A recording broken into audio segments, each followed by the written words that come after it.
येतो आपण नाना परीचे प्रबंध गात नित्य हरीचे गुणवर्णित टाळवी नागी होऊन हातात नृत्य करीत कीर्तनी मोठे न करी कोणाचे उपार्जन अहोरात्र नामस्मरण राजा निरंक दीन लेखवी समान निज दृष्टी कल्पतोरू आणि बाभळ पंडित आणि अजपाळ साधू आणि निंदक खळ देख सकळ समदृष्टी आईची वृत्ती करून कोणी देईल वस्त्र अन्न त्यात तिता तो शवून कुटुंब रक्षण करीत असे जुन्या गडा समीप अनेक श्यामपूर ग्राम एक तेथील सावकार त्रिपुरांतक असे सोशाखा तयाची ग्रंथ करते श्री संत महिपती बुवा या ठिकाणी सांगतायत. अशा प्रकारचा असणारा तो नरसिंह मेहता भगवंताचं भजन काल रासेला पाहिली होती तेच वर्णन लोकांना ऐकून दाखवत होता. आणि जुनागड जे गाव आहे त्या गावाच्याच जवळ एक श्यामपूर नावाचं गाव होतं आणि तिथे एक सावकार होता असं सांगतात. त्याची कन्या झाली उपवर लग्न विचार करी सावकार पुरोहित पाठवीर सतवर वर विचार करावया. आणि त्या असणारा जो होता कोण तो सावकार होता त्या सावकाराला एक मुलगी होती आणि मुलगी लहानाची मोठी झाली आणि लग्नाचा विचार सावकाराच्या मनामध्ये आला. एक पुरोहित पाठवला मुली लग्नासाठी. काय झालं ऐका. कृष्ण भट नामाविधान परम भाविक होता ब्राह्मण नरसिंह त्याच्या घरा येऊन काय वचन बोलिला. आणि तो एक भट होता पुरोहित. तो असणारा भट नरसिंह मेहताच्या घराला आला आणि घरी येऊन काय सांगू लागला ऐका. कृष्ण भोट बोलिला वचने आम्हाशी पाठविले यजमाने की तुमच्या पुत्राकारणे कन्यादान अर्पावे. आणि त्यावेळेस त्या भटानं सांगितलं सावकार त्या नरसिंह मेहत्याला एक सावकार आहे त्यानं मला पाठवलंय त्याची एक मुलगी आहे आणि ती तुमच्या मुलीला देऊन कन्यादान करावं असं त्याचं म्हणणं आहे असं सांगतात. राशी नक्षत्र पाहता जाण घटित आले 36 गुण लग्न निश्चय करून आला परतून मागुती. आणि मग त्यानं तो असणारा भट होता ब्राह्मण होता पुरोहित म्हणजे तो गेला त्यानं पाहिलं मुला मुलीचे गुण वगैरे सगळं नक्षत्र पाहिलं योग्य त्या ठिकाणी समयाला जुळून आलं आणि मग लग्नाचा विचार करू लागला. पुरोहित केली सोयरीक त्याची मान्य सर्वासी लेख त्या देशीचा सदंडक मान्य सकळीक करती. आणि त्या पुरोहितानं स्वैरिक केली आणि तीच सगळ्यांना मान्य होतं. पुरोहितानं जो ठरवलं तो सर्वांना मान्य असायचं. पण त्या दिवशी त्या देशामधला एक नियम होता दंडक होता. काय होता ऐका. पुरोहित केली वचन नाही केलं जरी यजमान तरी उपाध्याय अंगुली कापून वराकारणे देतसे. आणि पुरोहित म्हणजे श्रेष्ठ त्या राजाचा त्या नगरीचा एक दंडक होता नियम होता.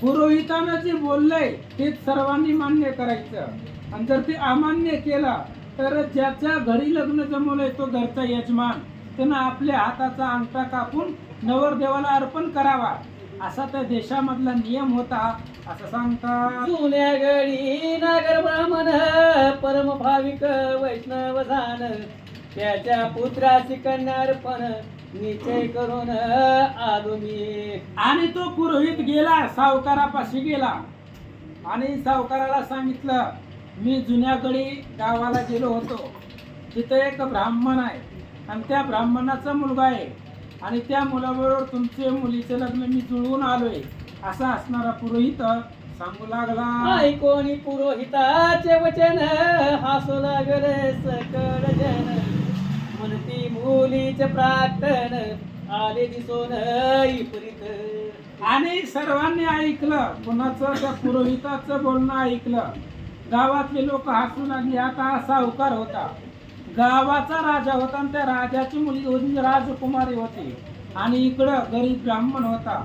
त्याच्यामुळं राजाच्या मुलीचं लग्न ब्राह्मणाच्या मुलीबरोबर जुळवून आला हे पुरोहित. त्याच्यामुळं गावातली लोक त्याला हसू लागले. म्हणती तो वैष्णव उदासी, कीर्तनी नाचे अहिरणीसी, कन्या त्यासी अर्पिली कैसी, स्वैरा आम्हासी साजना. आणि गावातली लोक म्हणू लागली, ही जी काही लग्न जुळवून आलेलं आहे पुरोहित, ते आम्हाला मान्य नाही. का? राजाची मुलगी आहे, दुसरा जो आहे तो कसा आहे, वैष्णव आहे, उदासी आहे. हा. आणि तो कीर्तनामध्ये नाचतोय, भजन करतोय, पुथी पुराण करत हिंडतोय, त्याच्यामुळे आम्हाला नकोय असा मुलगा. असं तो सावकार बोलू लागला. त्यांचे घरी श्री भागवत श्रवण करीती साधू संत, अवघे उदासानी विरक्त, तो स्वैरा आम्हाते साजना. राजानं सांगितलं, आम्हाला त्या घरचा मुलगा नकोच आमच्या मुलीसाठी. कोणत्या घरचा? ज्याच्या घरामध्ये भागवताचं श्रवण होत आहे, ज्याच्या घरामध्ये अखंड साधू संत येतात, ज्याच्या घरामध्ये सदोदित कीर्तन होत आहे, त्या घरची सोयरीकच नको. कारण ते संसारामध्ये लक्ष देत नसतात. म्हणून आम्हाला सोयरीक नको असं राजा बोलू लागला. सयासी आपुले आणि परावे, सम विषम नाही ठावे, सर्वभूती सारिक्या भावे, स्वैरा नव्हे तो आम्हा.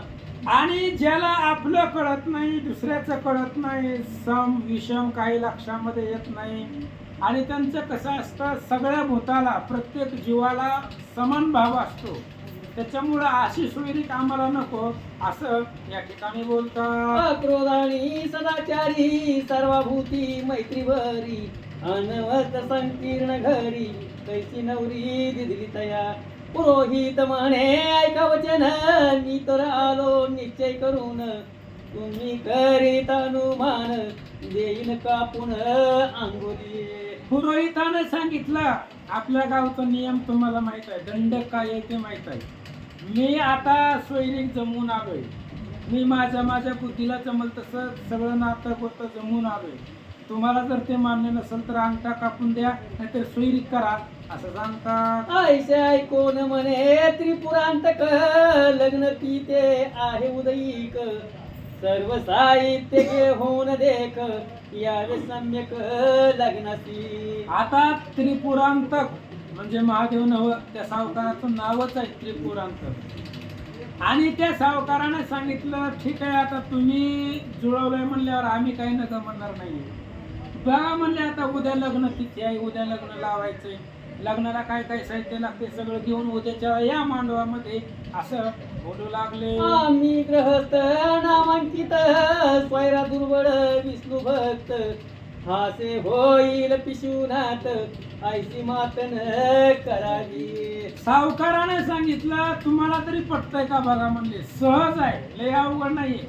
आम्ही नामांकित आहे, आम्हाला बाहेर गावची लोक ओळखतात, आणि आमच्या मुलीचं लग्न त्या कोण वैष्णवा बरोबर लावलंय, त्याला कोण ओळखतय? मेहता, नरसिंह मेहताचा मुलगा, त्याच्या मुलाबरोबर लावलंय. कोण ओळखायला लागलं त्याला? तो गरीब आहे आणि आम्ही सावकार आहे असं या ठिकाणी बोलतात. लग्न आणावे 500 हत्ती घोडे शिबिकारत, वादे लावून परमित, यावे त्वरित संभ्रमे. त्या सावकाराने सांगितलं, हे बघा म्हणले, तुम्ही लग्न जुळवलंय, काही अडचण नाही, तुम्ही जुळवलंय तसं करू, पण एक आट आहे आमची. लग्नाला त्या ठिकाणी काय काय आणायचं? 500 घोडे आणायचे, रथ आणायचे, हत्ती आणायचे, सगळं घेऊन या. अपरिमित अशा प्रकारचे वाद्य वाजवून एवढं सर्व साहित्य नवरदेवाकडून आलं पाहिजे असं सांगतात. वस्त्रे अलंकार भूषणे घेऊन यावे वधूकारण, आमचे ग्रामवासीला लागून मिष्टान्न भोजन द्यावे की. सावकाराने सांगितलं, हे बघा, आमच्या लग्नाला विरोध नाही, पण त्या असणाऱ्या लग्नाला वस्त्र अलंकार आभूषण सोने चांदी मुलीसाठी घेऊन यायचे, कोणाकडून मुलाच्या घरनं आणि अख्ख्या गावाला जेवण द्यायचं. एवढं जर शक्य असेल तर लग्न करा, नाहीतर लग्न मोडेल. सावकार बोलू लागला, ऐसे साहित्य घेऊन उदयिक न होता त्यांच्या गमन, तरी निश्चयीच मोडेल लग्न सत्य जाण गुरुवर्या. त्या सावकारानं पुरोहिताला सांगितलं, तुम्ही लग्न जुळवलंय आम्हाला मान्य आहे, पण एवढं सगळं साहित्य घेऊन जर त्यांची नवरदेवाची जर लोक उद्या सकाळी घेऊन आली नाहीत तर लग्न मोडल. लक्षात ठेवा एवढी गोष्ट. लग्न जर व्हायचं असेल तर नवरदेवाच्या माणसांनी एवढं सगळं साहित्य घेऊन यावं, असं सावकार बोलू लागला. ऐशी अटक घालिता जाण पुरोहिताची कळली खून, त्रिपुरांत घासी उपलक्षण दृष्टांत देऊन बोलत. पुरोहित भजण्यामधला होता, जरा पोथी पुराणातला होता. त्यानं सांगितलं, हे बघ म्हणले, ही लग्न तुम्हाला मान्य नाहीये, कारण तुमची जी काही प्रतिष्ठा आहे ती उंच आहे, आणि इकडं मुलाकडचे तुम्हाला लग्न करायचं नाही म्हणून तू हेळणा करतोय. त्यांना तेवढं देणं शक्य नाही, अख्ख्या दुनियेला माहित आहे. नरसिंह मेहताकडे एवढी संपदा नाही, तो देऊ शकत नाही, आणि लग्न मोडावं म्हणून तो या उपहासानं बोलतोय. पण सांगतो म्हणले, ऐक. म्हणे भीम करा याची कन्या नवरी, कृष्णासी अर्पली जे अवसरी, रुक्मी तयाची हेळना करी तैसी परी त्वा केली. अरे बाबा, भीमा का राजाची मुलगी रुक्मिणी कृष्णाला द्यायचं ठरलं होतं, पण ते रुक्मियाला मान्य नव्हतं. रुक्मियानं रुक्मिणीचं लग्न शिशुपाळा बरोबर जमवलं होतं, पत्रिका छापल्या होत्या. रुक्मियानं जसं आडवं लावलं रुक्मिणीच्या लग्नाला, तसं तू इथं करायला पुरोहित सांगू लागला. ती पार्वती हिमालयाची कुमारी, ती सवर्णे मिला त्रिपुरारी, हेळना करी तू त्याची नारी तैच्या परी त्वा केली. किंवा पार्वती हिमालयाची मुलगी आहे. हिमालयाची जी पत्नी आहे तिचं नाव मेनका आहे, आणि त्या मेनकाला एक मुलगा आणि एक मुलगी आहे. मैनाक नावाचा मुलगा आहे आणि पार्वती नावाची मुलगी आहे. ते पार्वती महादेवाला द्यायच्या वेळेस तिच्या घरच्या संबंधाने हेळना केली. नवरा मसन वाट्यातच राहतोय, अंगाला राखच लावतोय, अशा प्रकारची हेळना केली. तशा पद्धतीनं तू करायला, असं पुरोहित बोलू लागला. तुमचे इच्छित असेल जे मन, ते सर्व ही येईल घडवून, ऐसे म्हणून ब्राह्मण गेला परतून सांगावया. पुरोहितानं सांगितलं त्या ब्राह्मणानं, हे बघा म्हणले, आता जशी तुमची इच्छा आहे ती सगळं होणार आहे, तुम्हाला जसं अपेक्षित आहे तसंच घडणार, असं त्या सावकाराला सांगितलं. आणि नरसिंह मेहतेच्या घराकडं तो पुरोहित निघाला. नरसिंह मेहत्यासी बोले वचन, उदयिक उत्तम आहे लग्न, तुम्ही सर्व साहित्य घेऊन साय श्रीकृष्ण करावा. आणि ते असणारा ब्राह्मण नरसिंह मेहतेच्या घरी गेला आणि सांगितलं, उद्या तुमच्या मुलाचं लग्न आहे, पण तुमच्या मुलाच्या लग्नामध्ये मुलीच्या नवऱ्यानं अशी अट घातले, तर तुम्ही तेवढं साहित्य जेवढं सांगितलंय लिहून आणलंय तेवढं सगळं साहित्य घेऊन उद्या सकाळी या, पण एवढं साहित्य आणताना कृष्णाला सहाय्य करा, कारण द्वारकेचा राजा जर बरोबर असेल तर काय कमी पडणार आहे. अशा प्रकारे तो पुरोहित सांगू लागला. परमचतुर कृष्ण भट जाण, अति भाविक वैष्णव जन, जेने सिद्धीसी जाईल लग्न, तैसी वचने बोलिला. आणि तो असणारा भट जो होता तो भट भाविक होता.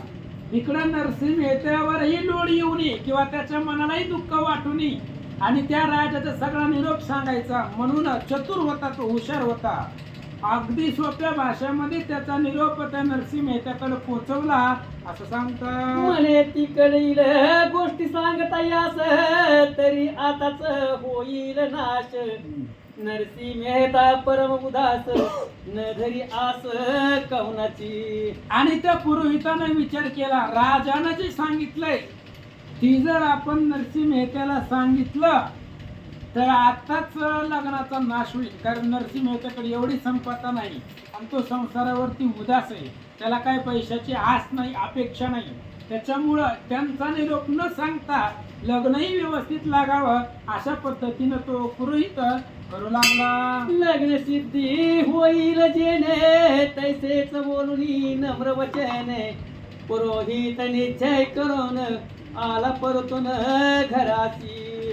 आणि त्यावेळेस त्या पुरोहितानं लग्नाचंही कार्य झालं पाहिजे, लग्न मोडलं नाही पाहिजे आणि सावकाराच्या अटी सुद्धा सर्व मान्य झाल्या पाहिजे अशा पद्धतीनं तो नम्र वचनानं निरोप सांगितला आणि तो पुरोहित आपल्या घरला आला. म्हणतात सुई सुहागी सुमनस्य पाही मध्यस्थ पडली जी ठाई येथे द्वैत न दिसे काही एके ठाई करतिकी पुराण कातर कुमानुष मध्यस्थ पडले ज्या ठायास येथे तत्काळ होईल नाश अनर्थासी हेची मूळ. लग्नात नसावा चहाड विधात नसावा अत्यंत भ्याड कीर्तनी नसावी बडबड तुळशीत बोकड नसावा. आणि त्यांनी सांगितलं लग्नामध्ये चाड व्यक्ती असू नये. लग्न जर व्यवस्थित पार करायचं असेल तर चाड्या लावणारा भांडणं लावणारा माणूस लग्नामध्ये नसावा. आणि तशी लोक असल्यावर लग्न लवकर पार होत नाही, कुणाची ना कुणाची भांडणं लागतात. युद्ध करत असताना युद्धामध्ये मित्रा जो घाबरणारा योद्धा नसावा. पुन्हा कीर्तन करत असताना कीर्तनामध्ये बडबड नसावी.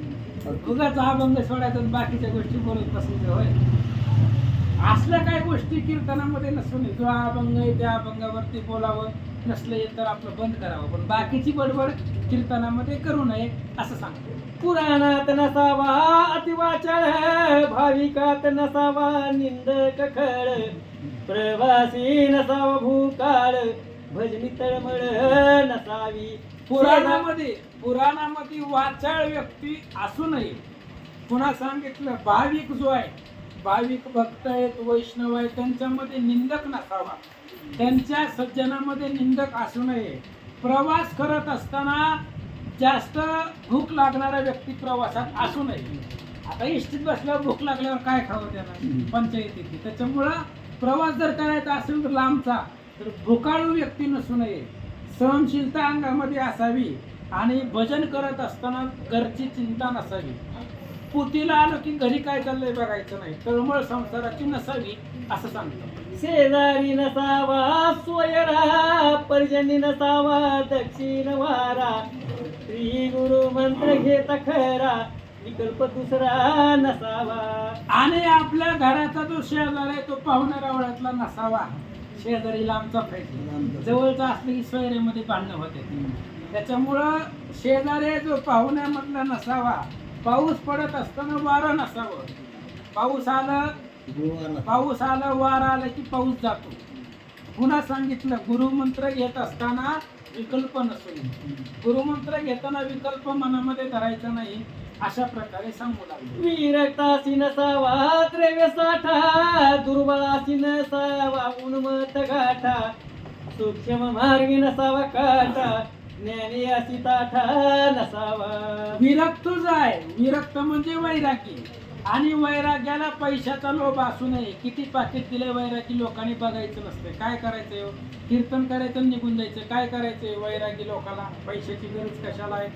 दुर्बळ जो आहे म्हणजे कमी ताकदीचा आहे त्याच्यामध्ये ताटपणा नसावा. ताकदच नाही तर उगाच गर्व कशाला आणि ताटपणा कशाला दाखवायचा आहे. पुन्हा त्या ठिकाणी सूक्ष्म मार्ग आहे, लहान मार्ग आहे. लहान मार्गाला रस्ता अरुंद असतो आणि अरुंद रस्त्याला काटे नसावे तशा पद्धतीनं. आणि जो ज्ञानी आहे, हुशार आहे, त्याच्यामध्ये गर्व नसावा, ताटपणा नसावा असं सांगतात. आशाबद्ध नसावा सतपात्र कुग्रामीन घ्यावे अग्निहोत्र अपथ्यासी औषध मात्र स्वतंत्र वैद्याने द्यावे. मित्र नसावा कंटकृपण सोयऱ्याशी न द्यावे व्याजी धन साधकी सेवित राज अन्न सुकृत खंडन होतसे. आणि मित्र जो आहे तो मित्र कसा नसावा, मित्र चांगला असावा. महाराज मित्र जर चांगला असलं तर संसार जीवन खूप सुंदर जातं. महाराज मित्र कृपण नसावा, कंटक नसावा. मित्र हा विश्वासघाती नसावा, विश्वासू पूर्ण असावा आणि स्वैऱ्यामध्ये धनसंपदा येऊ नये. स्वैऱ्यामध्ये पैसा आला की स्वैरा व्याजानं द्यायचं नाही. स्वैऱ्यामध्ये स्वैऱ्यामध्ये पैसा व्याजानं द्यायचा नाही, नाहीतर गोष्ट भांडणं होतात. अशा पद्धतीने सांगू लागलो. असो आता बहुभाषण राहील ग्रंथ निरूपण पुरोहित निश्चय सांगून आला परतून निज ग्रामा. ग्रंथ करते म्हणले बास की आता किती उदाहरणं दिली हो, एवढं सांगत बसा. तसं सांगायला लय आहे महाराज, कमी आहे का आपल्याकडे? लय आहे, पण वेळ आहे. वेळ आहे अभावी अर्धा संपायला, नाहीतर आपला आरतीच टायमिंग झालं की आपण आरती घेतो. मग अर्धा अध्याय राहायला नको, म्हणून ग्रंथ करते सांगताय. बहुनिरूपण नको, आता जाऊ द्या. तो पुरोहित आपल्या घरी गेला. नरसिंह मेहता काय करतात ऐका. यजमानाशी सांगे वचन उदयिक सत्वर येईल लग्न तुम्ही सर्व साहित्य करून सावधपणे असावे. पुरोहित तिकडे गेला, मुलीकडे गेला आणि मुलीच्या घरी जाऊन सांगितलं, तुमचा जसा निरोप आहे तसा नरसिंह मेहता जो आहे व्याही तुमचा, तो सर्व संपत्ती घेऊन येईल, उद्याच येईल, तुम्ही लग्नाची तयारी करा असं सांगतात.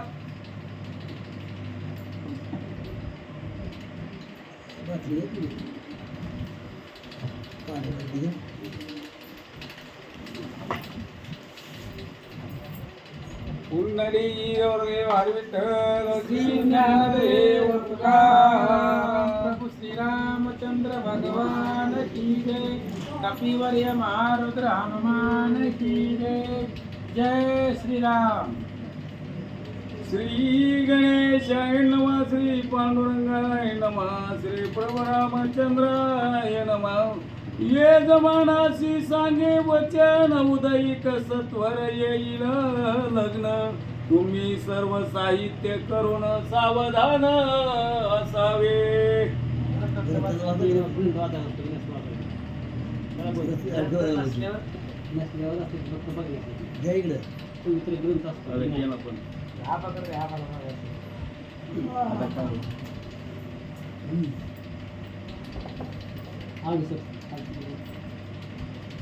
सोनी बोले त्रिपुरांतक नरसिंह मेहता एकला एक काही सायेत नसावा देक कैसा उदयक होईल.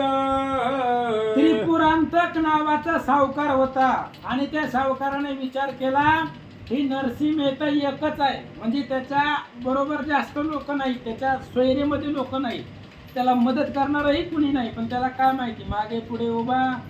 त्यानं सांगितलं की असणारा नरसिंह मेहता एकटा आहे आणि एवढी संपत्ती घेऊन तो कसा येणार आहे, ही लग्न मोडणार आहे आणि लग्न मोडण्यासाठीच हा उपाय त्यानं केला होता असं सांगतात. सोयरिक मोडावया कारण मनोनी उदयिक धरिले लग्न याची विषयी उपक्रम करून द्रष्टांत वचन बोलत.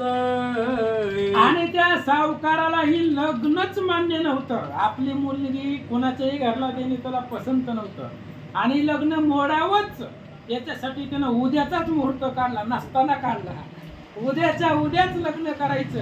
आता लग्न करायचं म्हणजे पैशात जमाजमा करायला 5-6 महिने तरी, पण त्यानं सांगितलं उद्याच लग्न करायचं. तुम्हाला जर करायचं असेल तर पैसे घेऊन या आणि ही लग्न होणार नाही. अशा पद्धतीनं त्यानं मोडावं म्हणून या इथून हा उपाय मांडला होता. ऐका. दुतोने दवने श्रावण मासी मागू गेले शेष कन्येशी तेने उत्तर दिदले त्यासी वैशाख मासी करू लग्न.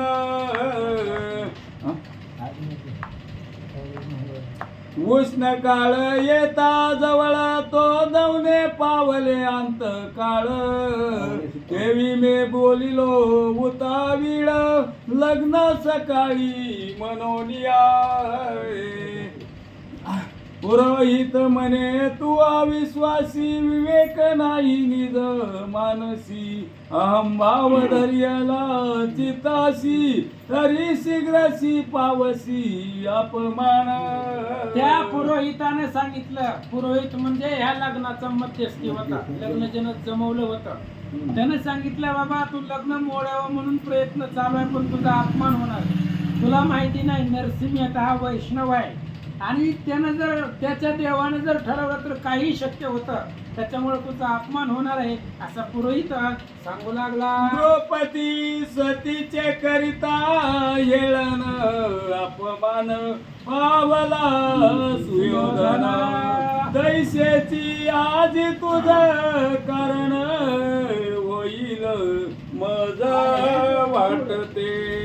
त्या पुरोहितानं सांगितलं की बाबा द्रौपदीचा अपमान दुर्योधनानं भरसभेत करण्याचं ठरवलं होतं, पण कृष्णानं सहाय्य केला आणि त्या दुर्योधनाचाच अपमान सभेमध्ये झाला. तसा तुझाही अपमान होईल असं मला वाटतं. हे पुरोहित बोलू लागला. ओ दुसरे दिवसी नरसिंह मेहता वासरमणी उदयासी येता, स्नान करोनिया तत्वता श्रीकृष्ण नाता पूजित से. आणि इकडे दुसऱ्या दिवशी नरसिंह मेहता उठला, स्नान वगैरे केलं आणि आपल्या देवपूजेच्या गृहामध्ये गेला आणि भगवान श्रीकृष्णाची पूजा करू लागला. द्वादश टिळे रे किले जान गळा घातले, तुलसी भूषण सवे घेऊन या वैष्णव जन नामस्मरण करीतसे. आणि नरसिंह मेहता श्रीकृष्णाच्या पुढे बसला. अंगाला 12 टिळे लावले, 12 टिळे लावले. श्रीकृष्णाच्या मूर्तीच्या पुढे बसला. गळ्यामध्ये तुळशीची माळा घातल्या. अनेक वैष्णवजन बरोबरीला घेतले आणि भगवंताचं भजन करू लागला. पुत्र कांता घेऊन त्वरित लग्नाशी चालिला, विष्णू भक्त टाळ मृदंग विनय वाजत गुण वर्णित हरीचे. आणि लग्न आहे मुलाचं म्हणून उठला, सकाळ सकाळ देवपूजा वगैरे केली. पत्नी आणि मुलाला बरोबरीला घेतलं आणि लग्नासाठी नरसिंह मेहता निघाला.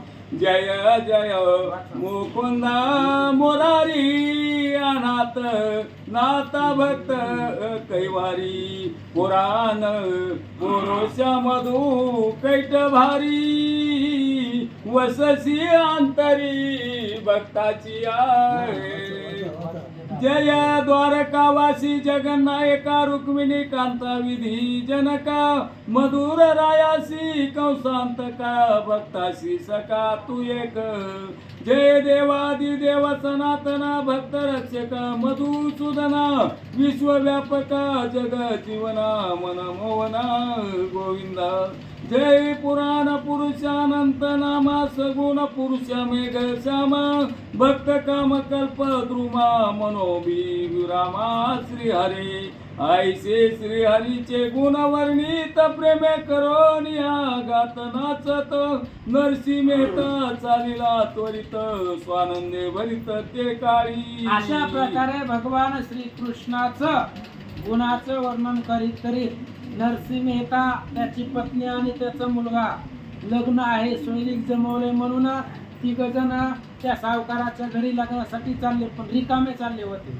आता नव्हतंच काय त्यांच्यापाशी तर कुठनच येणार आहे. निघाले. इकडं काय झालं ऐका. तव द्वारके माझी चक्रपाणी, बैसले असता सिंहासनी. जावो मी या एकांत सदनी, जवळी रुक्मिणी बोलाविली. आणि इकडं द्वारकेमध्ये भगवान श्रीकृष्ण सिंह आपल्या असणाऱ्या शयनगृहामध्ये बसले असताना इकडं नरसिंह मेहताची चिंता लागली. देवानं रुक्मिणीला जवळ बोलावलं.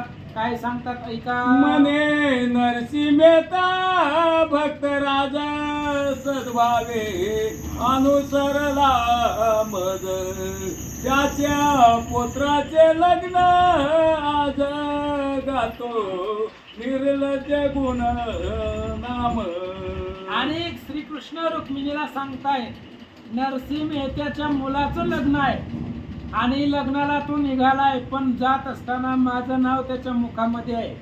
त्याचं कसं होईल याचं मला अवघड वाटायलंय. रुक्मिणीला देव सांगतात तरी आपण जावो नितयादी स्वाहा अंगे करावी कार्य सिद्धी ऐसे मनोनी कृपा निधी मेळवी मांदी भक्तांची या.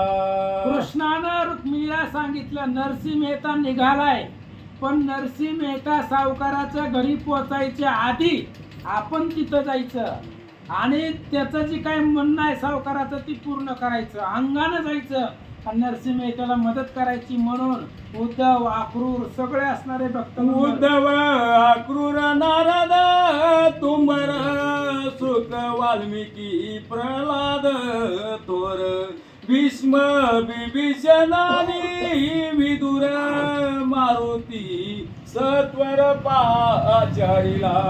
लगेच कृष्णानं गोळा केली. उद्धव अक्रूर नारद शुक वाल्मिक प्रल्हाद भीष्म विभीषण विदुर आणि सगळ्यात शेवटी मारुती. गरज लागल तो मनोवेग आहे त्याच्याकडे, म्हणून सगळी भक्त मंडळी देवाला बोलवले. सुदाम पेंड्यानी वाकडा वळजा काना मुका बोबडा एक डोळा खुजट लंगडा चिपडा शेंबडा गोपाळ. आणि लहानपणीची जी काही मित्रमंडळी होती गोकुळातली त्यांना देवानं बोलवलं. कोण कोण होता? सुदामा, पेंदा, वरजा, मुका, बोबडा अशा प्रकारची गोपाळ लोक देवानं बोलवली म्हणतात. ऐसे लाना थोर सकळ भक्त बोलावून ते वेळ तयासी सांगे घन नीळ लग्नासी तत्काळ चला की. सगळे भक्त मंडळी बोलवले महाराज. उच्चा नीचा काही किंवा या रे लहान थोर सगळी लहान मोठी सगळी बोलवली आणि त्यांना सांगितलं आपल्याला लग्नाला जायचं म्हणले. कधी तुम्ही लग्नाला गेले?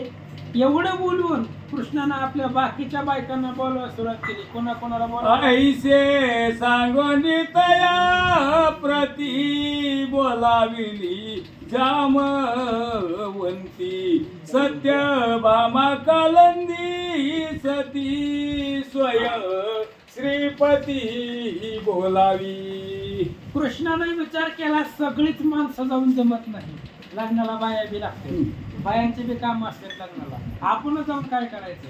म्हणून कृष्णानं आपल्या बायका होत्या आता 16,108. कृष्णाची फॅमिली जरी गेली तरी वराडची गरजच लागत नाही, एवढे अफाट परिवार आहे त्याचं. मग जी काही बायका होत्या मेन 8 बायका आहेत त्या. मग पुन्हा कुणाला बोलवलं? सत्यभामेला बोलवलं, पुन्हा कालिंदीला बोलवलं, जांबवंतीला बोलवलं. अशा प्रकारे सांगू लागले. मित्र विंदानी याज्ञजिती लक्ष्मणा आणि भद्रावती यासी घेवनिया सत्वर गती लग्नाची श्रीपती चालिला. आणि मग 8 पत्न्या बोलवल्या मुख्य. पुन्हा मित्र विंध्या यज्ञजिती लक्ष्मणा मद्रावती अशा प्रकारच्या पत्नी बोलावल्या आणि त्यांना सांगितलं आपल्याला लग्नाला जायचं म्हणतात. गोपिका घेऊन वराडणी शिबिकेत बैसे माता रुक्मिणी लागल्या वाजंत्र्यांच्या ध्वनी गाव निशाणी घातला. पुन्हा अजून गोकुळातल्या गोपिका बोलवल्या, गोपाळ बोलवले, भक्त बोलवले, पुन्हा स्वतःच्या पत्नी बोलवल्या. सगळ्यांना वेगवेगळे आसनं शिबिका रथ दिले आणि रुक्मिणीला सुद्धा बरोबर घेतलं आणि देव नरसिंह मेहताच्या मुलाच्या लग्नाला निघाला. अष्ट सिद्धी सकळ दासी सवे घेऊनिया ऋषिकेशी नरसिंह मेहत्याची लग्नासी आती वेगेसी चालिले. आणि मग पुन्हा त्या ठिकाणी अष्टसिद्धी आहे, त्या 8 प्रकारच्या सिद्धी आहे. सिद्धीच बरोबरीला घेतल्या. स्वयंपाक करायची गरज आपल्या बाजूनं, नवरदेवाच्या बाजूनं काहीच ऊन पडू नये. जगन्माता रुक्मिणी बरोबर आहे, ती असताना काही कमी पडणार आहे. स्वतः देव आहे, अष्टसिद्धी आहेत, सगळं देवानं बरोबर घेतलं आणि नरसिंह मेहतेच्या मुलाच्या लग्नाला भगवंत निघाला. नरसी मेहता मार्गी चालत प्रेमेवरे गात आणि नाचत तया पुढे जगन्नाथ जाती त्वरित लग बगे. नरसिंह मेहता इकडं नरसिंह मेहता त्याची पत्नी आणि मुलगा तिघच लग्नाला निघाली होती आणि इकडे भगवान श्रीकृष्ण द्वारकेहून सगळं वराट घेऊन नरसिंह मेहतेच्या पुढे निघाले म्हणतात. सन्निध नगर देखता कृष्णे सांगोनी पाठविले त्या कारणे त्रिपुरांतक ऐकोनिया वचने विस्मित मने झाला. कृष्ण वराट घेऊन आला महाराज. आता कृष्णाचं वराट म्हणजे काय थोडं होतं का? कृष्ण गावाच्या जवळ गेल्यावर एक पुरोहित कृष्णानं दूध पाठवला त्या त्रिपुरांतकन राजाला सांगायला. त्यालाही आश्चर्य वाटलं, कारण त्याला वाटलं होतं नरसिंह मेहतेकडे वराडच नाही तर कुठनं येणार आहे. आता एवढं वराड आलं त्याला अवघड वाटलं. काय झालं? गावीचे लोक सांगती मात लग्न आले असंख्यात ठावन पुरे गावात कैसी माता करावी. गावातली लोक सांगू लागली आपल्या गावाची जेवढी लोकसंख्या नाही तेवढी लोक लग्नाला आलेली. आता याला वाटलं होतं ह्यांच्याकडे लोकच कुठे आहेत लग्नाला यायला, पण गावातल्या लोकांनी सांगितलं लोक बघल तिथं लोक आहेत. त्या नरसिंह मेहत्याचं वराडच वराड आहे, गावात पाऊल ठेवायला जागा नाही. त्याला टेन्शन झालं, महाराज जेवढी लोक ठेवायची कुठं, अशा प्रकारे सांगू लागला. उपरिया माडियावरी चढोनी लोक पाहती विलो कोणी मंगळ वाद्य वाजत ऐकता कानी गगन बरोनिया कोण दिले. आणि गावातली लोक महाडीवर चढून बघू लागली. ही वराड नरसिंह मेहत्याचं सुंदर अशा प्रकारचे वादन कृष्णानं सगळंच आणलं होतं महाराज. वराडासहित आणलं होतं, बँड सहित. टेन्शन नको, या नरसिंह मेहतेला कुठंच कमी पडायला नको. मंगळ अशा प्रकारचं ध्वनी वाजवत सगळं कृष्णाचं वराड गावामध्ये आलं म्हणतात. ग्रामवासी घेऊन या लोक सामोरा चालीला त्रिपुरांतक वाजंत्र्याचा जोडा एक घेऊन या देख निघाला. आणि आता त्यावेळेस जी गावाच्या जवळ आली वराड कृष्णाचं, त्यावेळेस तो त्रिपुरांतक सावकार होता. त्याने एक वाजंत्री बरोबर घेतला आणि त्याच्या स्वागतासाठी आला म्हणतात. जैसा उगवता वासर मनी चांदण्या जाती हारो कोणी ही समुद्र जळ देखोनी नयनी तिलर मनील जित. सूर्य उगवल्याबरोबर चांदण्या राहत नाही किंवा सूर्यापुढे चांदण्या टिकत नाही. समुद्राचं पाणी बघितल्यावर डबक्याचं पाणी जसं शिल्लक राहतं तशा पद्धतीनं या सगळ्या वराडापुढं तो असणारा तुच्छ वाटू लागला असं सांगतात. गरुडाच्या उड्डाणा पुढे शलभ काय येते बापुढे अमूल्य रत्नांची पुढे काच खडे झाकोनी ही सिद्धांत ज्ञानी पुढे धांदात हरपे बापुढे किंवा सज्ञानी पंडिता पुढे मूर्ख बापुढे लजित देवी वराकडील देखोनी लग्न सकळ झाले लजायमान पुरोहित म्हणे जगत जीवन मज कारणे पावला. आणि मग ज्या वेळेस एवढं वराड आलं त्यावेळेस असणारे तो लज्जायमान झाला. कोण? तो सावकार. पण पुरोहिताला आनंद वाटला. पुरोहित मध्ये ज्यानं लग्न जमवलं होतं तो म्हणला माझ्या मदतीला किंवा या नरसिंह मेहतेच्या कार्याला देव आला, कारण देवाशिवाय एवढं सगळं शक्य होणार नव्हतं. म्हणून त्या पुरोहिताला आनंद वाटला. विश्वकर्म येऊन आपण सर्व साहित्य केले त्याने दिव्य मंडप विस्तीर्ण बैठका संपूर्ण साधिला. विश्वकर्मा आला. आता ज्यानं विश्व निर्माण केलंय त्याला मंडप निर्माण करायला काय अवघड आहे हो? साधा मंडप तयार केला, मंडपामध्ये खुर्च्या आणल्या आणि कृष्णाचं जेवढं वराड होतं तेवढं सगळं वराड त्या विश्वकर्म्यानं बसायची व्यवस्था केली असं सांगतात. लोढे तिवाच्या गालीचे चौक घातले नाना परीचे. रंभा तिलोत्तमा येव नियानाचे देव स्वर्गीचे पाहती. आणि विश्वकर्म्यानं ते निर्माण केलेलं होतं, त्याच्यामुळे सर्व साहित्य त्यानं आणलेलं होतं. आणि त्या असणाऱ्या मंडपामध्ये रंभा तिलोत्तमा येऊन नाचत होते, नृत्य करत होता. स्वर्गातली देव सगळे पाहत होते असं सांगतात. नाना परीची उपायने केशर कस्तुरी सुगंध चंदन वरा समवेत नारायण तेथे येवनिया बैसला. अनेक प्रकारचे उपायन होते, म्हणजे कस्तुरी होती, केशर होता, सुगंध होता, चंदन होतं.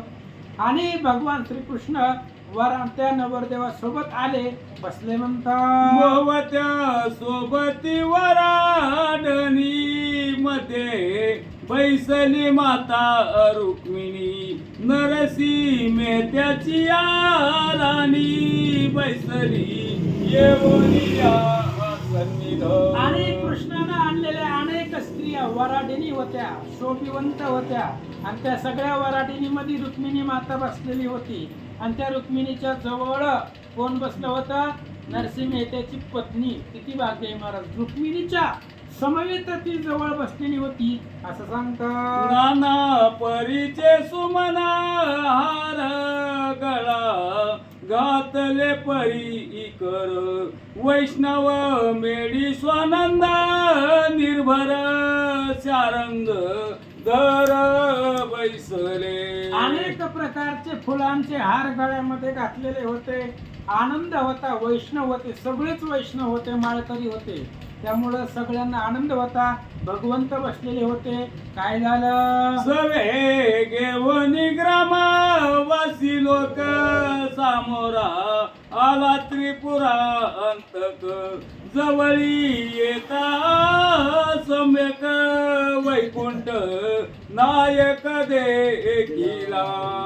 आणि मग त्या लोकांचं वराडाचं स्वागत करण्यासाठी तो असणारा त्रिपुरांतक गावातले लोक घेऊन आले. 4-5 लोक बरोबरीला आणले आणि भगवान श्रीकृष्णाला त्यानं पाहिलं म्हणतात. सकळ भक्त समवेत हरी सोयराची भेटले ते अवसरी. त्रिपुरांत काशी मुरारी मधु उत्तरी बोलत.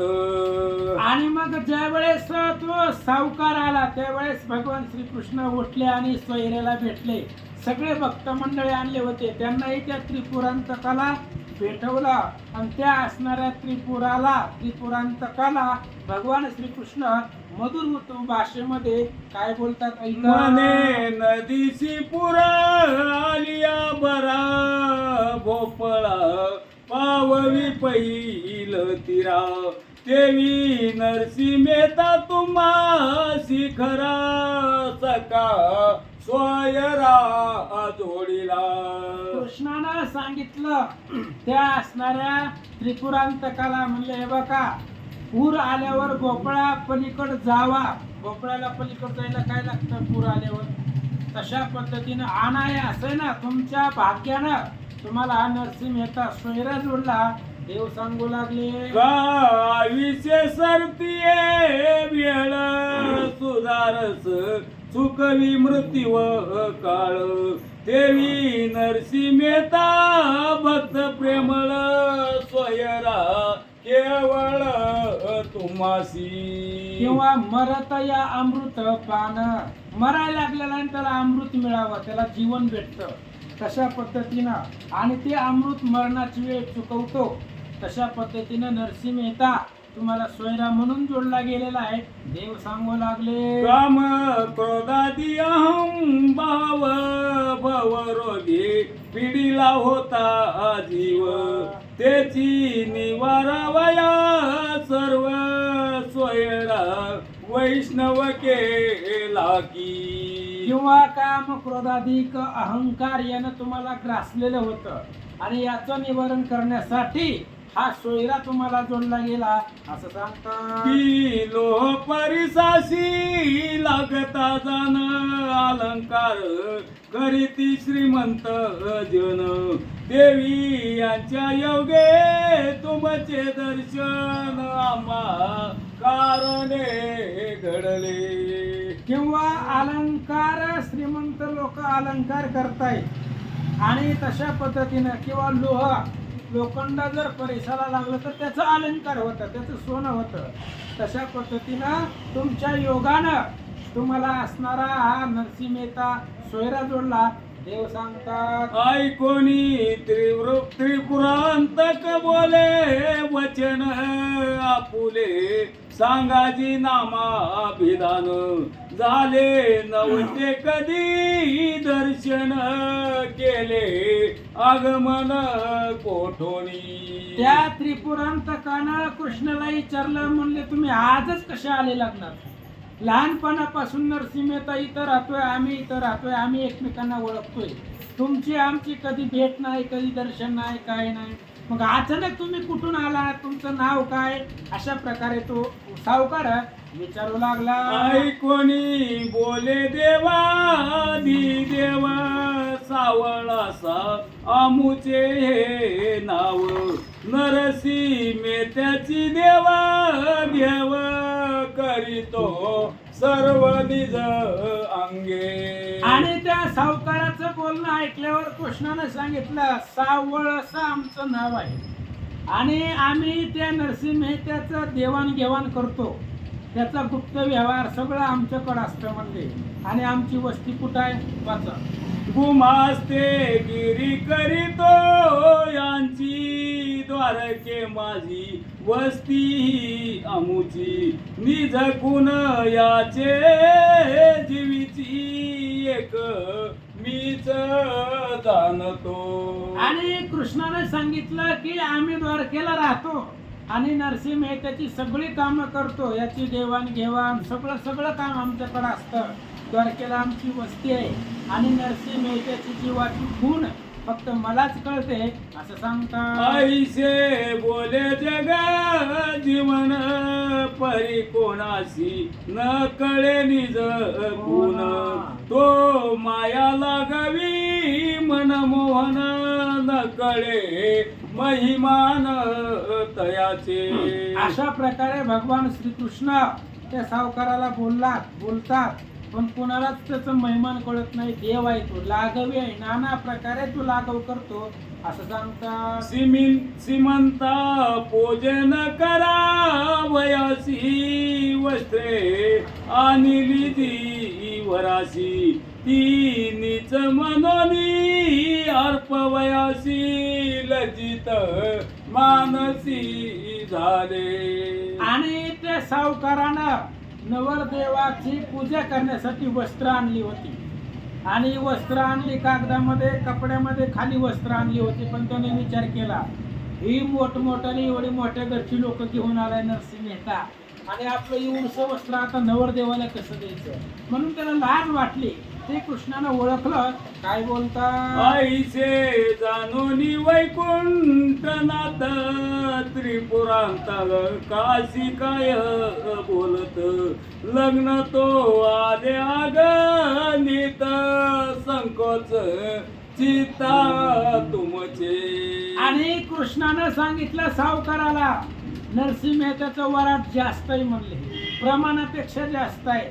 आणि एवढं सगळं वराट बघून तुमचं चित्त संकोचित झालं असेल, पण सांगतो म्हणले ऐका. तरी स्वयंपाक करिता रुचकर त्यात लवण न घालावे फार.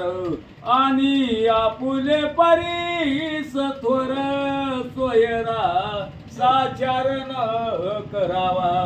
कृष्णाने सांगितलं, आम्हाला जास्त खराब जमत नाही जेवायला. स्वयंपाक करत असताना, रुचकर बनवत असताना त्याच्यामध्ये जास्त मीठ टाकू नका. मोठे मोठे लोक, घरची लोक इथं आलेले, आता हे स्वर्गात राहणारे लोक आहेत सगळे. ह्यांना काय, ह्यांना रोज अमृत आहे, ह्यांना मिठाची चव काय कळणार आहे. आम्हाला जास्त खारट जमत नाही, मीठ जास्त टाकू नका, अशा प्रकारे तेव्हा त्या सावकाराला सांगतात. आणि आपुले गावीचा राजा जाण त्यासीन द्यावे व्याजी धन देवी सोयरा थोर पाऊल कन्या दान न करावे. कृष्ण सांगू लागला, सावकार 2 गोष्टी सांगतो म्हणले ऐका. गावातलाच राजा आहे आणि त्या राजाला व्याजानं देता येतं का पैसा? राजालाच. जसं राजाला व्याजानं देता येत नाही तसं कन्यादान करताना मुलाकडे शेती आहे का, घर जास्त आहे का, जमीन आहे का पाहायचं नाही, त्याच्याकडची श्रीमंती पाहू नका. आता ही लग्न तुम्ही टाळाटाळ करीत होता कारण मुलाकडे संपत्ती नव्हती म्हणून अशा प्रकारे सांगू लागले. ही कवीश्वराची वाणी वाद घालितन पुरे कोणी देवी स्वयरा थोर आपणाहुनी सर्व जनीन करावा. किंवा कवी असते, कवीचं वाक्य असतं, किती जरी भांडणं केली, वाद घातला तरी सुद्धा ते असणार पुरत नाही, अशा पद्धतीने जई साउदयाची येता गभस्ती ते जोईन दिसे निशापती देवी नरसिंहे त्याची दे कोणी संपत्ती संकोच ती झाला. सामग्री केली असेल किंचित लग्न तो आले अपरिमित ऐसे बोलून या वैकुंठनाथ विचार सांगत तयासी. ही सोय त्या पळून किती पळवणार आहे. कुंडली कवरधारी विठ्ठल श्री ज्ञानदेव देव तुका